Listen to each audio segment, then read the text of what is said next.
Cuando se complica la neumonía, se requiere un tratamiento quirúrgico. Y esos casos son los que vamos a ver. Son las neumonías supuradas. La neumonía, como comentamos, es una enfermedad del sistema respiratorio que afecta generalmente la parte baja, ¿no? La vía aérea superior, o la parte baja, a nivel de los alvéolos.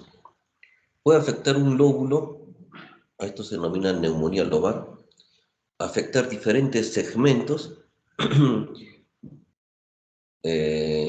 la bronconeumonía, y también solo el tejido intersticial, una neumonía intersticial, muy característico de las virosis. Los agentes causales son múltiples, ¿no? Desde bacterias, hongos, parásitos, no solo eso, sino también hay veces hay cuerpos extraños que pueden condicionar a la presencia de neumonías, ¿no? Un niño se aspira, queda un cuerpo extraño que puede producir una atelectasia y posteriormente una neumonía, ¿no? La localización anatómica, como comentamos, puede ser una neumonía lobar, una bronconeumonía o una neumonía intersticial. Posacción del huésped puede ser neumonía supurada o neumonía fibrinosa. La supurada es aquella en donde por la presencia de la pus se presenta destrucción del parénquima. Entonces no se regenera el tejido y eso condiciona a la presencia de cicatrices, queloides, dentro del parénquima. Y en la fibrinosa, estas generalmente se resuelven en un tiempo dado, no necesitan, hay veces, hospitalización, a no ser de que se compliquen, y la resolución es como si el paciente no hubiera tenido un problema neumónico, esto generalmente en los estreptococos. Según el ámbito de adquisición, puede ser una neumonía adquirida en la comunidad o en el hospital, las nosocomiales. En la comunidad, los neumococos, las clamidias y el micoplasma son muy frecuentes. Hay neumonías que se curan hasta sin antibióticos. Ustedes se acuerdan cuando el Ministerio de Salud sacó tratamiento para neumonía, cotrimoxazol, ¿no? Y cuando las neumonías no están muy complicadas, el mismo cuerpo puede resolver el problema. Pero en algunos casos sí se complica y eso sí necesita observación y hasta hospitalización. Las neumonías hospitalares son las que ocurren dentro del hospital, generalmente dentro de las 48 horas de la hospitalización y pueden durar hasta 2 semanas después del alta. Generalmente se presenta en pacientes con defensas disminuidas y también hay que tener en cuenta que los gérmenes hospitalarios son muy resistentes a los antibióticos.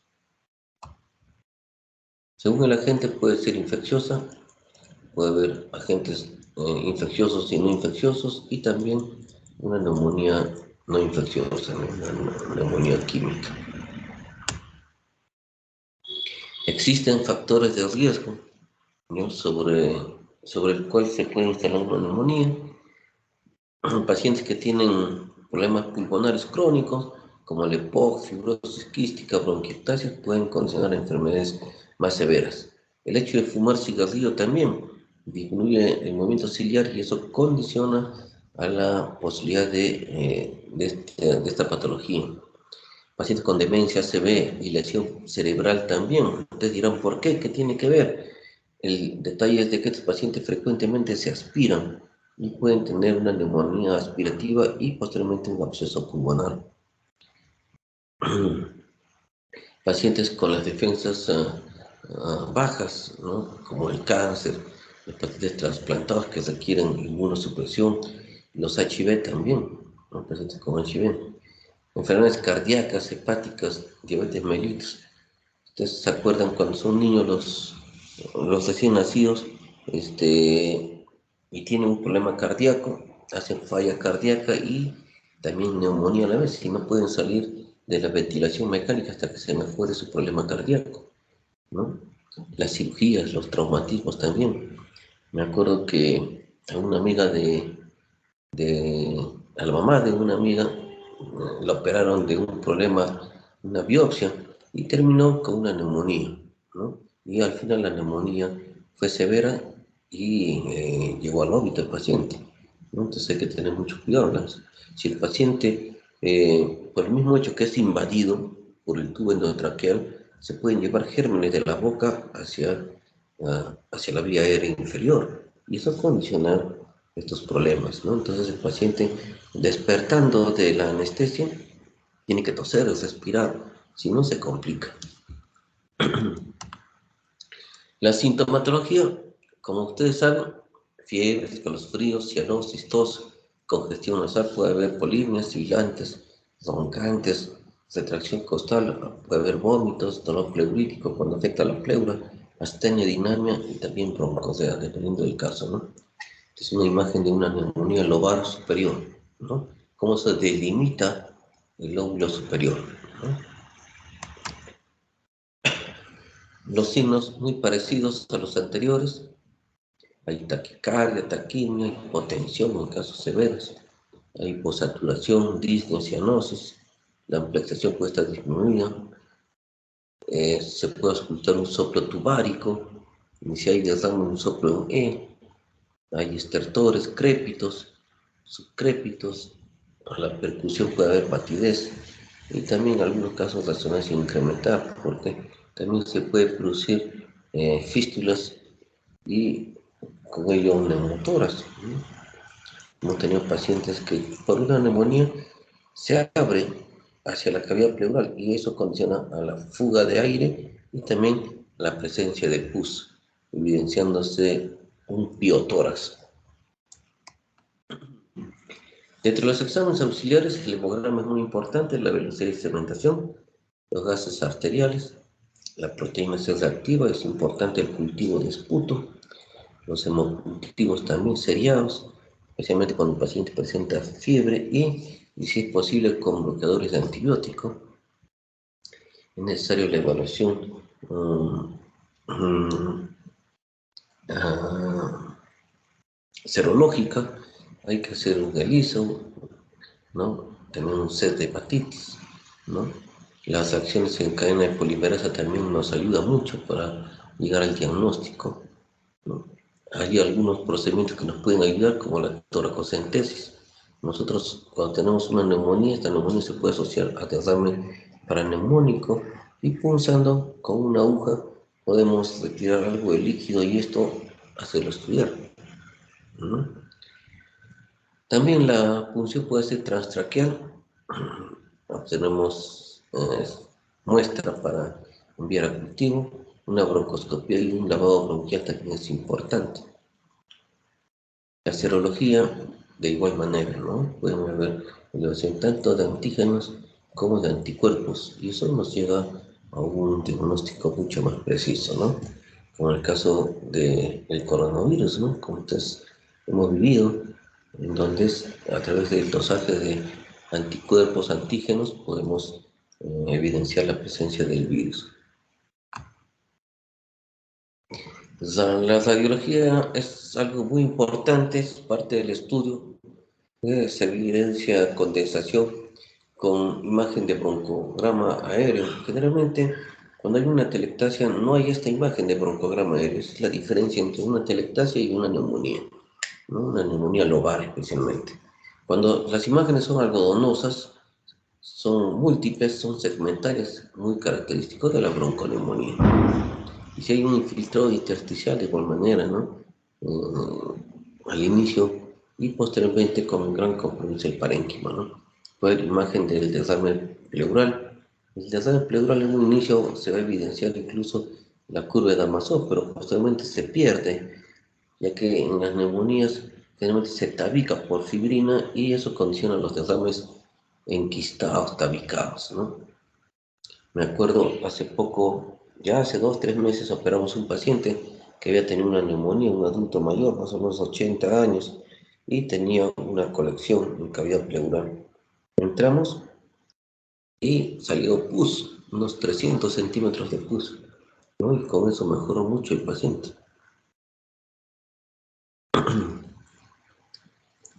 Puede haber también la presencia de nivel hidroaéreo, ¿no? Especialmente en las fístulas broncopleurales, cuando el se produce necrosis del parénquima y hay exposición de un bronquio hacia la cavidad pleural. Hay fuga de aire presentándose un neumotórax y la presencia de líquido. La interfase entre líquido y aire condiciona a una línea rectilínea que es muy característico en estos casos. Como ven, hay muchas causas de neumonía, ¿no? Cuando tenemos inconvenientes, cuando se complican, generalmente no solamente es un germen, es mixto, hasta puede haber anaerobios. Entonces eso complica más el panorama del paciente. Como comenté, las neumonías se suelen resolver en 2-3 semanas, hay veces sin tratamiento, ¿no? El paciente evoluciona favorablemente, pero en algunos casos sí se requiere tratamiento hospitalario, ¿no? Han salido varias, varias, mm, mm, varias clasificaciones de gravedad para poder evaluar cómo se encuentra nuestro paciente, ¿no? Según la severidad de la enfermedad, podemos decir que este paciente tal vez requiere hospitalización o puede ir a tratarse con antibióticos en la casa. Y si requiere hospitalización, tal vez en cama normal o en UCI, dependiendo del caso, ¿no? De igual manera, según, según la gravedad, llegamos a ver el pronóstico del paciente, ¿no?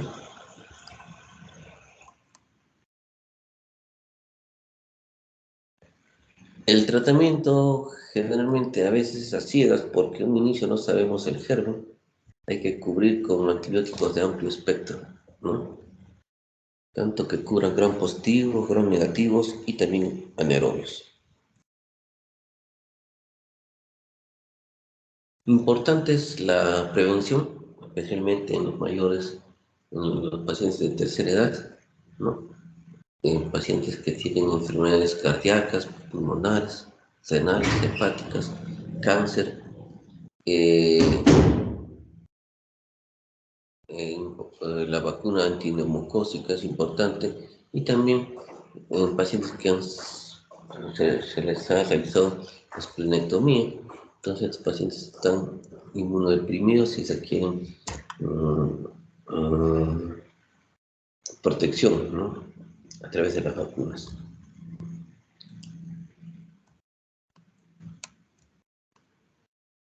Una de las complicaciones que puede suceder es el absceso pulmonar. Generalmente los abscesos pulmonares ocurren cuando el paciente se aspira, ¿no? Los anaerobios destrozan el parénquima pulmonar, condicionando a unas cavidades. Si el paciente se aspira, entonces, ¿en qué posición se va a aspirar? En el cúbito dorsal. Entonces, por gravedad, ¿hacia dónde va a ir el material aspirado? A los segmentos inferiores y posteriores. Es por eso que el segmento que más se afecta es el segmento 6, ¿no? Es un segmento posterior del lóbulo inferior. Generalmente un absceso es cuando existe una cavidad más de 2 centímetros con paredes propias, fibrosas y que tiene comunicación con un bronquio. A diferencia de la neumonía necrotizante, también se pueden evidenciar lesiones múltiples aéreas, pero la diferencia es de que estas son de menos de 2 centímetros de diámetro. La clasificación por su evolución puede ser agudo o crónico, dependiendo del tiempo, más de 8 semanas, menos de 8 semanas, si es agudo. Puede ser primario o secundario. En primario, por una aspiración, ¿no? Y secundario cuando ya hay un fondo, además asociado a una neoplasia, ¿no? Una bronquiectasia. También la presencia de un cuerpo extraño, ¿no? Puede condicionar esto. Por su anatomía patológica puede ser pútrido o gangrenoso y no pútrido, ¿no? En el primero, la diferencia es la presencia de anaerobios. Cuando hay mucho anaerobio es importante la presencia de este tipo, ¿no? Y acá se puede detectar muy fácilmente conversando con el paciente. Hay una halitosis severa, entonces eso nos habla de que el paciente probablemente esté cruzando con este problema, ¿no?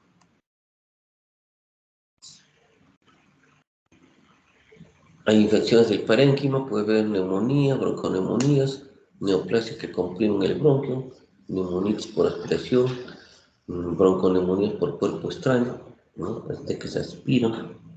Focos sépticos a distancia, puede haber focos, digamos, teníamos una vez un paciente que tenía un empiema y después se opera y el paciente empieza a convulsionar. Se toma una tomografía y había un absceso cerebral. Entonces, probablemente el empiema condicionó a la embolización a distancia de cierta cantidad de gérmenes hacia el cerebro y condicionó a la presencia de este absceso, ¿no? También puede ser por continuidad, supongamos pacientes que tienen abscesos hepáticos o sufrénicos que van a condicionar a migración de los gérmenes a la cavidad pleural y posteriormente compromiso del parénquima. Operaciones de las vías aéreas también, ¿no? Pacientes que se operan, se pone un quiste atídico, se hace el capitonaje y las paredes estaban contaminadas y da lugar a que proliferen los gérmenes con la presencia de abscesos, ¿no? Pacientes que usan ventiladores o nebulizadores también. Traumatismos torácicos, punzopenetrantes. Me acuerdo una vez que vimos un paciente que había sufrido fractura costal con exposición del parénquima hacia una de las astillas de la costilla y se tomó la tomografía y se evidenciaba una cavidad aérea en el parénquima. Si esta cavidad tenía contacto con un bronquio, de hecho que se iba a contaminar y podía terminar con un absceso. En buena hora que se disolvió y espontáneamente desapareció la cavidad aérea, ¿no? Bueno, ahora que no había tenido una comunicación directa con el bronquio. Así se puede dar el caso. El mecanismo de acción es cuando broncógeno cuando se aspira el paciente, hematógeno por embolías sépticas, de origen neumónico cuando el parénquima está afectado y extensión cuando tenemos abscesos muy cercanos al parénquima pulmonar que puede por continuidad afectar el pulmón, ¿no? La evolución de un absceso. La resolución ocurre cuando se abre el absceso o la cavidad y drena la secreción purulenta. Con esto, si la pared es delgada, colapsa la cavidad y el paciente a veces se cura, cicatrizándose. Me hace acordar que los abscesos pulmonares a veces no requieren tratamiento quirúrgico y con antibióticos 4 o 6 semanas van bien en algunos casos, ¿no? Colapsa la pared, se drena el absceso y con eso va muy bien. Pero en algunos casos no es así. Hay veces se proliferan con algunos gérmenes oportunistas como el Aspergillus y van a condicionar a sangrado, destrucción del parénquima y el parénquima se va afectando y va condicionando a exposición de vasos que ante la infección se rompen y condicionan sangrado. Hemos tenido así pacientes por COVID, ¿no? En la época de hace 2 años aproximadamente, que estaban con COVID y terminan con cavidades, ¿no? Uno incluso falleció porque se ingresó muy tardíamente a sala de operaciones y cuando se operó, eh, la arteria pulmonar se había dilatado, se había vuelto aneurismática por este gran compromiso. Y cuando se quiso disecar, hubo la ruptura de la arteria y el paciente falleció, ¿no? Entonces es importante, como ustedes han escuchado, todo absceso se debe drenar, ¿no? Es lo mejor. El periodo de un absceso es un periodo de congestión neumónica, periodo de necrosis del parénquima y la evacuación con formación de cavidades, ¿no? Hay secreción purulenta, puede ser amarillo verdoso, cremoso, ¿no? Importante es la pared. La pared me habla mucho del tiempo, de lo crónico que es la enfermedad. Si es delgada, es un poco más benigno, pero si es gruesa, esto va a tener un peor pronóstico, ¿no? Una mala evolución.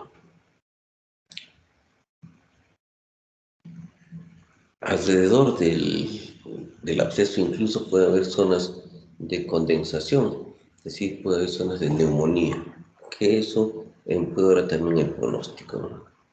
Especialmente cuando queremos hacer una cirugía del absceso, resecamos el tejido y alrededor del absceso está todo inflamado. No podemos ni dar los puntos porque se abre la sutura.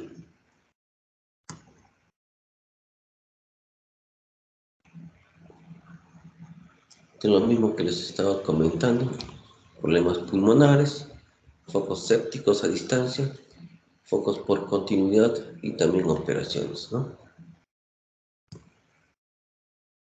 El paciente por clínica se encuentra muy séptico. En un absceso lo van a encontrar sudoroso, polisneico, en mal estado general, con uso de aminas y también en ventilación mecánica en algunos casos.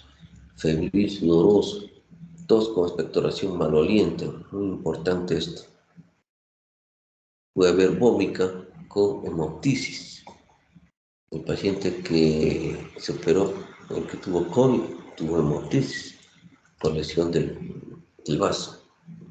Puede haber dolor pleurítico cuando hay compromiso de la pleura, cuando está muy cerca, es muy periférico el absceso.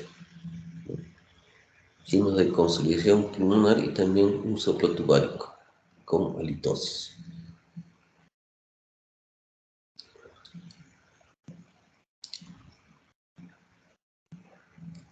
Las complicaciones pueden haber empiema cuando se abre el absceso a la cavidad pleural, condiciona la presencia de pus en la cavidad.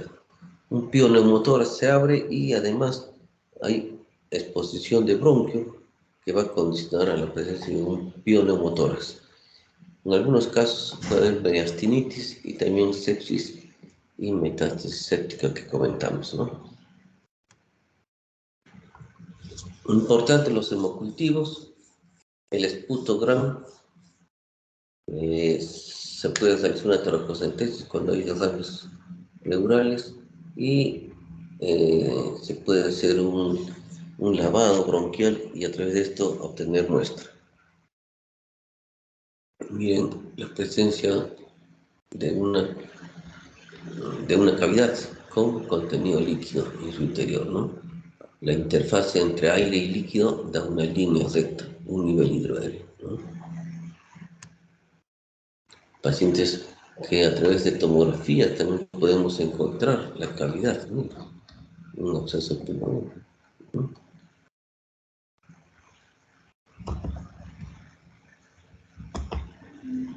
Acá también otro, ¿no? Bien, la pared está engrosada, de igual manera acá, ¿no?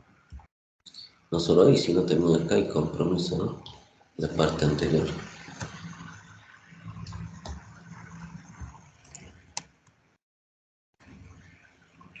Radiológicamente puede haber cavitación con paredes engrosadas, puede ser única o múltiple. Los contornos son irregulares y también puede haber la presencia de nivel hidroaéreo. La presencia de nivel hidroaéreo me habla de que hay pus y contacto con bronquio.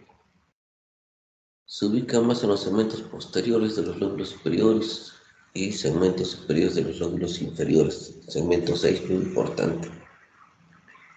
El pulmón derecho es el más afectado por esta disposición del bronquio que tiene la salida de la tráquea.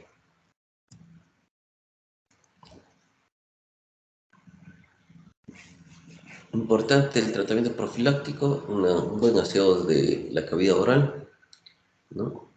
En la boca hay muchos gérmenes anaerobios que pueden condicionar a estos problemas, ¿no? Y si el paciente se aspira, peor todavía. Tratamiento de infecciones pulmonares, focos sépticos a distancia. Evitar la broncoaspiración en los pacientes anestesiados o inconscientes. Y mejorar también los equipos quirúrgicos como los ventiladores y los nebulizadores también, ¿no? El paciente tiene que estar en reposo en cama, una dieta hiperproteica y tratamiento de enfermedades concomitantes, ¿no? Tiene que hacer ejercicios respiratorios y también un drenaje postural, dependiendo en dónde se encuentre el absceso, ¿no? 20 a 30 minutos cambiar de posición, ¿no?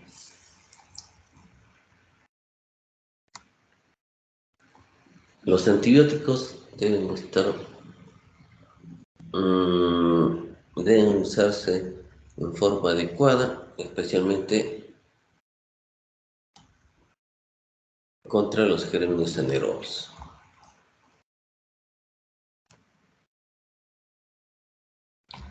Cuando tenemos un paciente que tiene más de 6 semanas, 8 semanas, y no responde de forma adecuada, tiene indicación quirúrgica.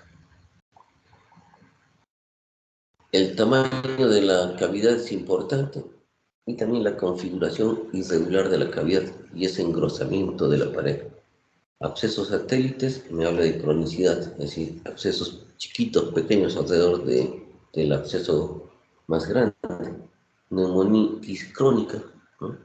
Bronquiectasias, un empiema encapsulado, paredes engrosadas del absceso, hemorragia pulmonar, un absceso pútrido también tiene indicación quirúrgica.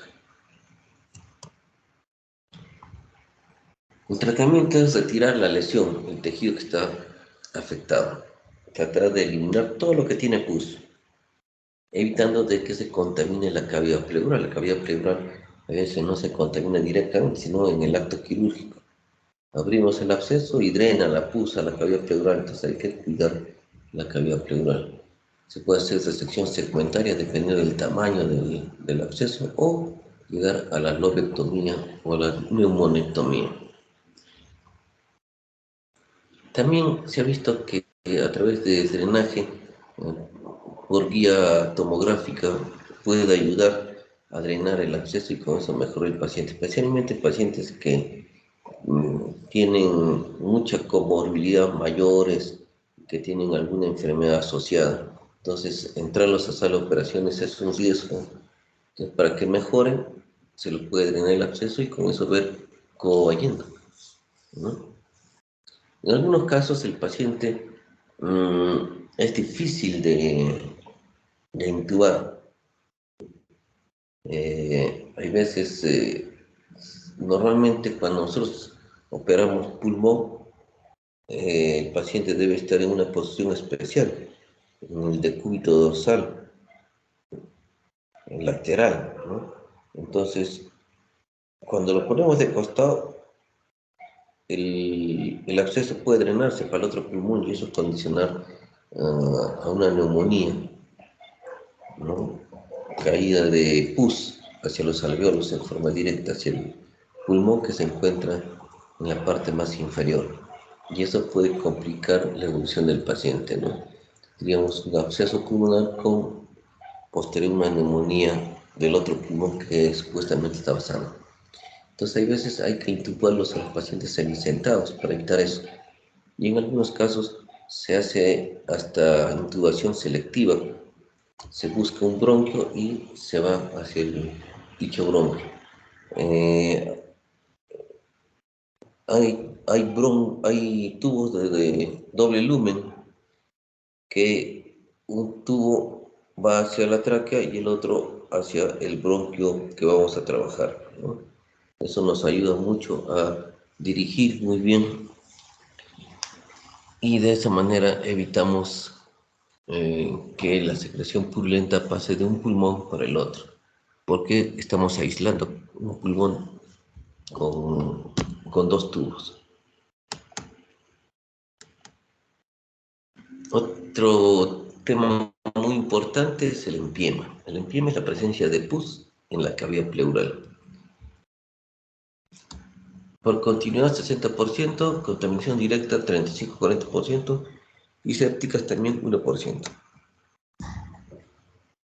Generalmente existe líquido en el espacio pleural, más o menos 15 cc en un paciente de 70 kilos, ¿no?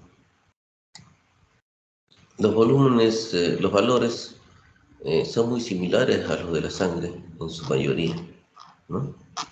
La glucosa es muy parecida, el pH también. El desastre paraneumónico se acompaña generalmente de una enfermedad curativa. Puede ser simple cuando no hay infección y complicado cuando ya encontramos gérmenes en el líquido.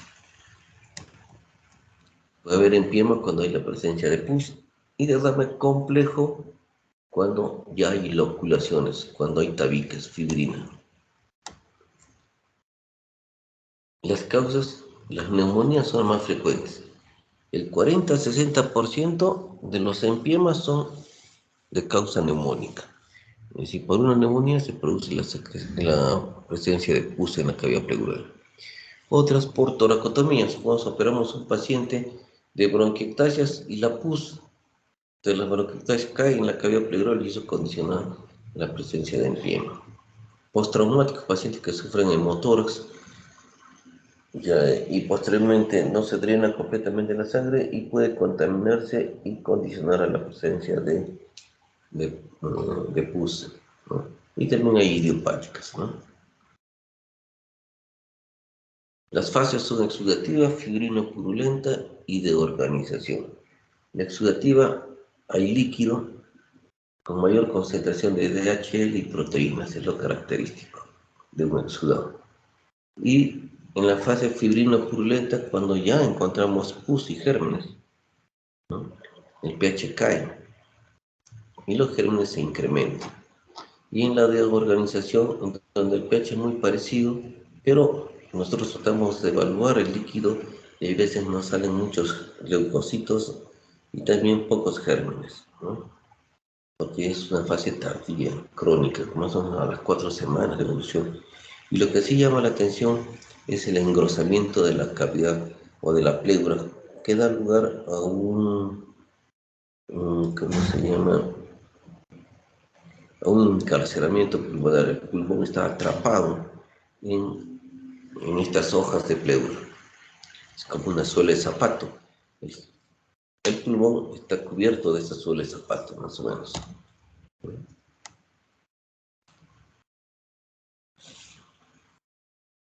Los gérmenes son muy variables, tanto aerobios como anaerobios. Bueno, ya hablamos de las causas, ¿no? Las neumonías son las más frecuentes. Los criterios de Life son muy importantes para poder evaluar si estamos frente a un exudado o un trasudado, ¿no? Estos son los criterios de Life, las proteínas más de 0,5, y en el caso de DHL de 0,6, ¿no?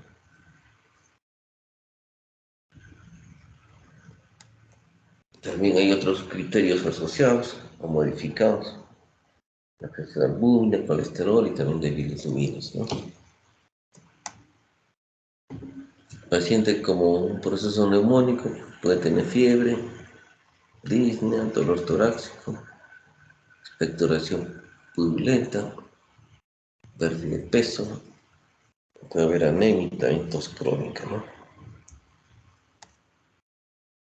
Paciente con proceso neumónico que termina con un derrame pleural en la curva de Amazon, ¿no?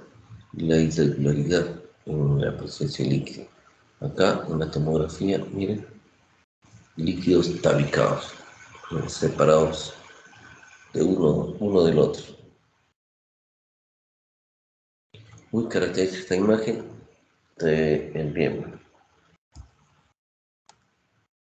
Hay otro, una colección intercisural. Si se dan cuenta, está entre las cisuras. El tratamiento, como todo absceso, debe drenarse. Lo más importante es ver si hay líquido, punzar. Lo mínimo es punzar y sacar todo el líquido que se pueda. De esta manera el paciente evoluciona favorablemente.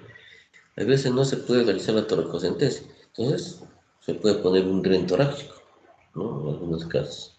Si esto persiste, a pesar de eso, se tabica, no sale toda la secreción purulenta, entonces amerita operarse, ya sea por VATS o toracotomías abiertas, se puede realizar la cirugía y de esa manera la evolución es favorable. En un inicio, eh, las adherencias son blandas y eso nos ayuda a través de la toracoscopía. Podemos hacerlo cuando esto es al inicio, pero cuando ya pasó buen tiempo es mucho más difícil realizar la decorticación, ¿no?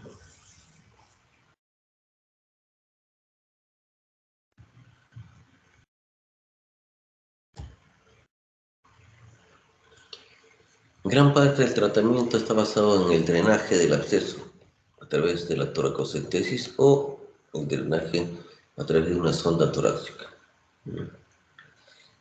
Cuando no drena en forma adecuada por la presencia de fibrina, se puede realizar fibrinolisis a través del dren torácico que ha ingresado. Se puede administrar ceteplase, streptoquinasa o alteplase. Y según eso se lisa la fibrina y mejora la comunicación de las cavidades, permitiendo el drenaje adecuado de la secreción purulenta. La antibiótico es muy importante, como les comenté, la flora mixta, ¿ya? Aerobios, anaerobios, importante. Gran positivos, gran negativos deben ser tocados.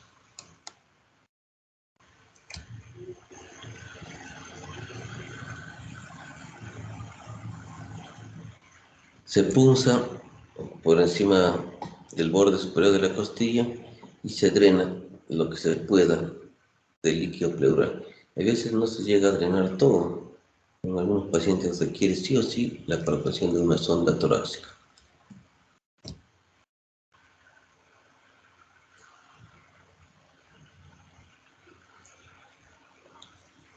Las indicaciones de un drenaje torácico, cuando hay desorden paraneumónico complicado, hay empiema y loculaciones, ¿no?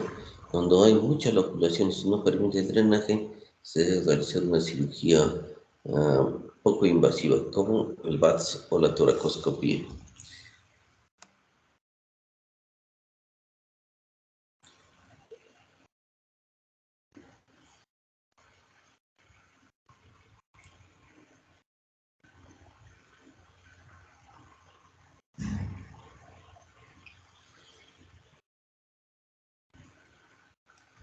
Bueno, estos son para ver el drenaje torácico, ¿no? Se puede usar zonas de buen diámetro, 28 y 36 French, ¿no?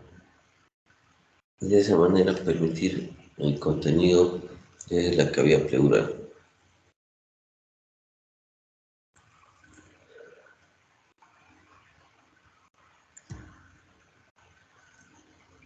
Cuando ya el drenaje es menos de 50 a 100 centímetros por cc, se puede estar retirando la sonda torácica. Y también cuando se controla la infección, ¿no? Y se cierra la fístula, es decir, no hay burbujeo de la cavidad pleural, ¿no? También se puede usar catéteres guiados por imagen, por tomografía, pero estos catéteres son más delgados, no pueden funcionar un tiempo, pero después se tapan.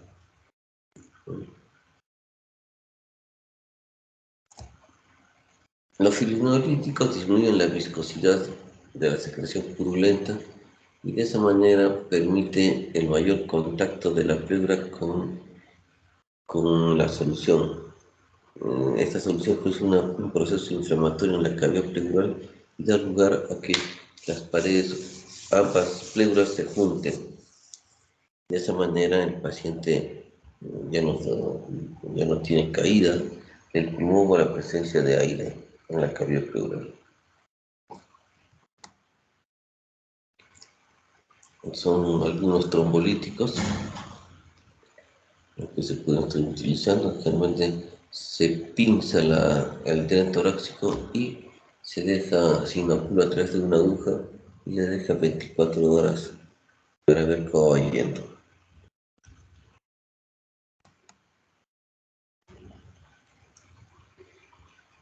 El empiema fibrino purulento requiere un drenaje torácico en su mayoría de veces.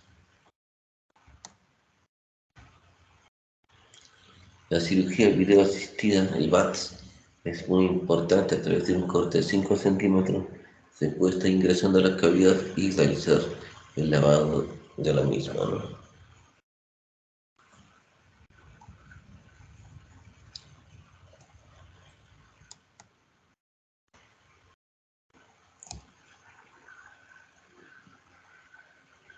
En un empiema crónico se produce un retraso en el diagnóstico, drenaje inadecuado agudo, persistencia de fístula broncopleural, hemotoras y también infecciones específicas, ¿no? Que pueden condicionar la presencia de un empiema crónico. La decorticación consiste en retirar el pil, es decir, la pleura engrosada, a través de la toracotomía. Se puede resecar este exceso de pleura en el parenquio. De esa manera permite de que el pulmón se distienda en forma adecuada, porque si no queda atrapado, no se expande en forma adecuada.